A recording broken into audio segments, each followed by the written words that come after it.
Day 36, and this one is an accounting that almost is unimaginable.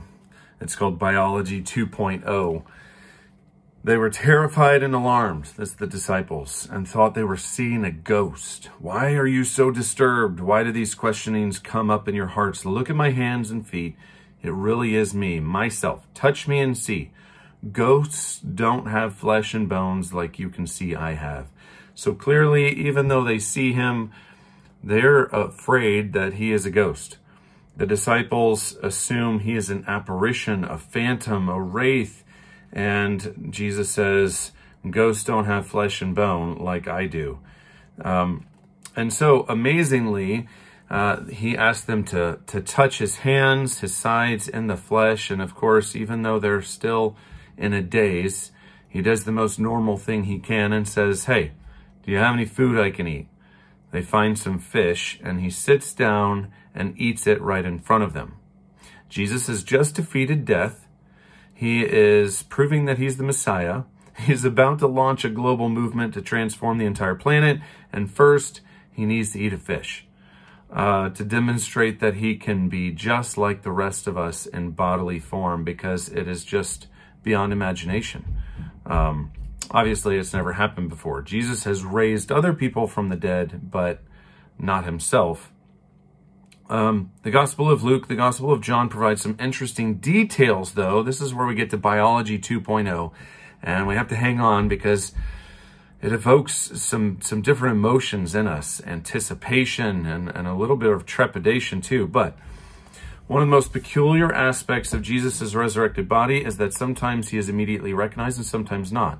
That's kind of a hotly debated thing. For instance, in the road to Emmaus, the two disciples' eyes, quote, were prevented from recognizing him.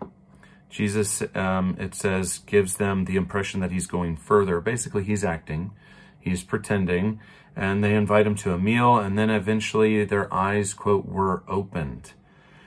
Next point, Jesus' resurrected body is not bound by time and place and space. Place and space. So the scripture he gives is in Luke 24:31. He vanished from their sight immediately after breaking bread with those two disciples. Another story in John 20:19. The doors were shut when Jesus came and stood in the middle of them. Next point, the resurrected body of Jesus, while not bound by place and space, is still solid, though. He does break bread and eat fish. He does, though, also pass through locked doors. He gives a reference to a book that has influenced him greatly, which is C.S. Lewis, The Great Divorce. It would be interesting to read that one. I haven't read that one myself. And finally, maybe not surprising at all, the resurrected body of Jesus still carries his death scars.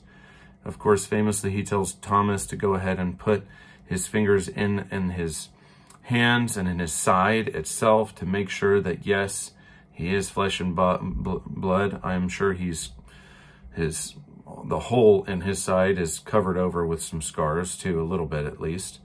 But he's providing the disciples with Biology 101, and at the same time giving them an advanced course in Biology 2.0, that his body, while it is physical and substantial and solid, it is also not bound by certain things anymore either.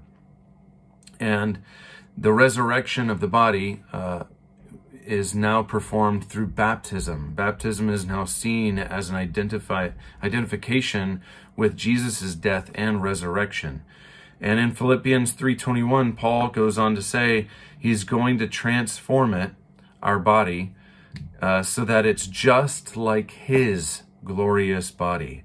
And it's like I said, it's hard to even imagine for us, because that means our bodies will be transformed just like his. It'll be solid, but still not be bound.